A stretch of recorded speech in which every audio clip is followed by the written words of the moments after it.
안녕하세요, 투부 공동체 여러분. 오늘은 지난 시간에 이어서 선지자에 대한 이야기를 두 번째로 나누고자 합니다. 성경에서 첫 번째로 등장하는 선지자는 누구일까요?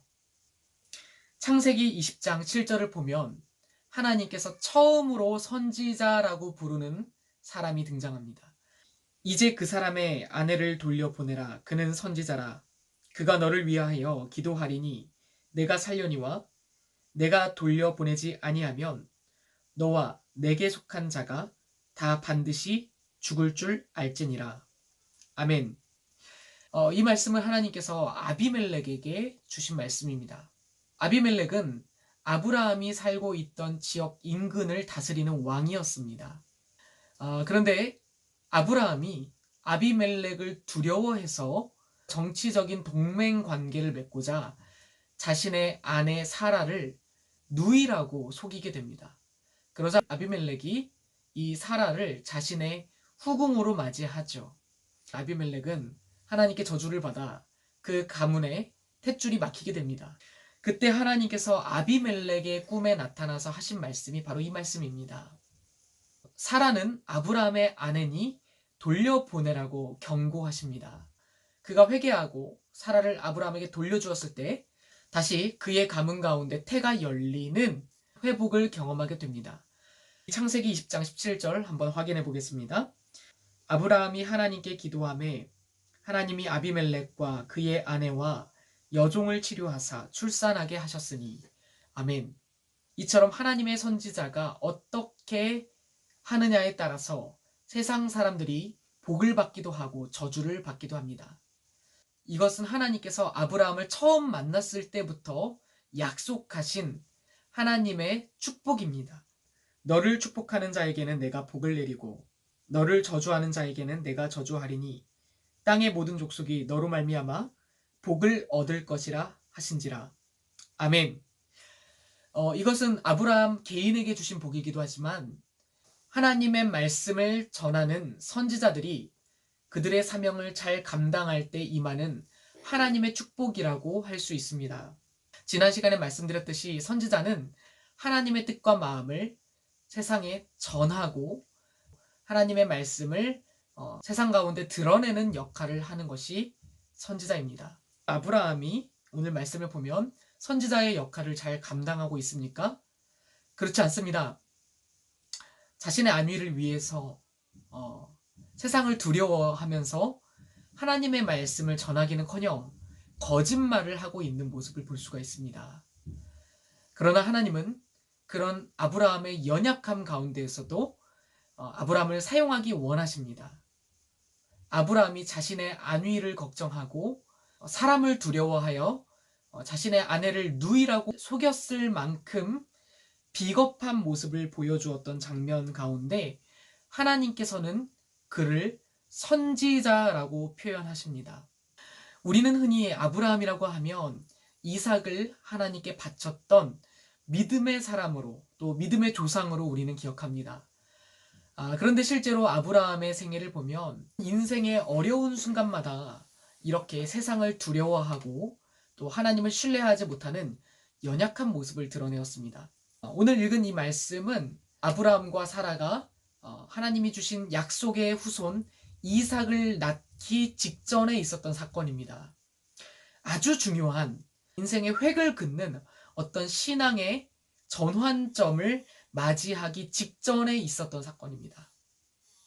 아브라함은 인생의 중요한 순간을 앞두고 이렇게 연약한 모습을 보이며 세상을 향해서 거짓말하고 하나님을 신뢰하기보다는 자신의 방법으로 두려움 가운데, 염려 가운데에서 행하는 것을 볼 수 있습니다.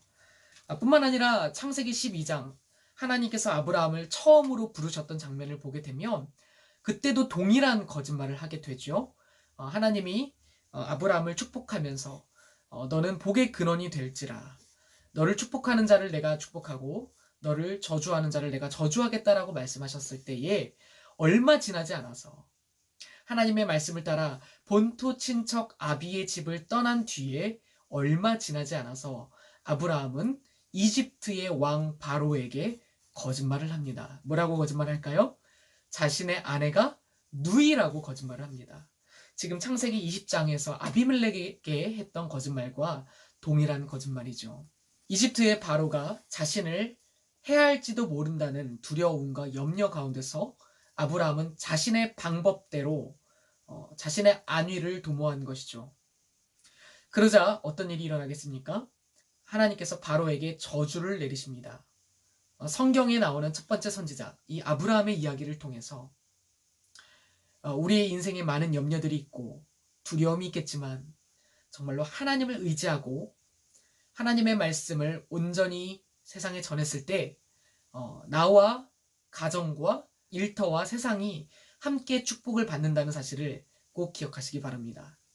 그리하여서 비록 우리 인생에 두려움이 있더라도 염려가 있더라도 근심이 있더라도 하나님께서 놀랍게 보호하시고 함께 하시고 축복하실 것을 믿는 믿음으로 그렇게 세상 가운데서 또 한 주를 승리하시기를 예수님의 이름으로 축복합니다. 우리를 통해 세상 사람들이 살아계신 주님을 만나고 주 안에서 자유되는 축복, 생명을 얻는 축복이 여러분들의 입술과 삶을 통해서 흘러가기를 주님의 이름으로 축복합니다.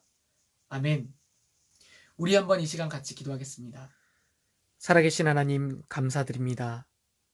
우리로 하여금 사람을 살리고 영혼을 변화시키는 하나님의 축복의 말씀, 생명의 말씀을 전하는 사명자로 삼아주시고 하나님의 축복의 통로로 우리를 불러주시니 하나님의 그 은혜에 감사드립니다. 아브라함이 그랬던 것처럼 때로는 우리의 연약함 가운데, 두려움 가운데 세상을 의지하고 자기의 방법으로, 사람의 방법으로 우리가 실수할 때가 너무나도 많습니다. 그럼에도 불구하고 주님은 우리를 인내하시고 기다리면서 하나님의 사명을 감당하게 하시고 주님의 축복의 통로가 되게 하시니 주여, 우리가 세상을 두려워하기보다는 살아계신 하나님을 두려워하고 세상의 방법으로 나아가기보다는 하나님의 말씀을 의지하여 나아가고 전능하신 하나님께서 나와 가정과 일터와 공동체 가운데 놀라운 하나님의 역사를 이루어 가시는 것을 눈으로 보고 하나님의 기쁨에 동참하는 주님의 사명자들이 다 되게 하여 주시옵소서. 자신의 의와 능력으로 사역하는 것이 아니라 오직 함께 하시고 역사하시며 보호하시는 우리 살아계신 주님을 향한 철저한 신뢰와 믿음으로 사명을 감당하는 공동체가 다 되게 하여 주시옵소서. 또 한 주를 살아가면서 주님의 사명을 기억하고 만나는 사람마다 우리의 입술을 통하여서 하나님을 만나게 되고 축복을 받는 놀라운 역사가 일어나기를 기대하며 주님의 복음의 증인으로 살기 원합니다. 그렇게 복음의 증인이 되기 원하는 한 사람 한 사람 위에 성령께서 함께 하시고 축복하여 주시옵소서. 하늘의 지혜와 담대함과 또 하나님의 인도하심으로 놀라운 생명의 열매들이 맺혀지는 한 주가 되게 하여 주시옵소서. 감사드리며 예수님의 이름으로 기도드립니다. 아멘. 한 주간 사명자로 주님의 말씀을 전하고 하나님의 축복을 전하는 생명을 전하는 사명자로 승리하며 살아가시기를 축복합니다. 그러면 다음 주에 또 뵙겠습니다.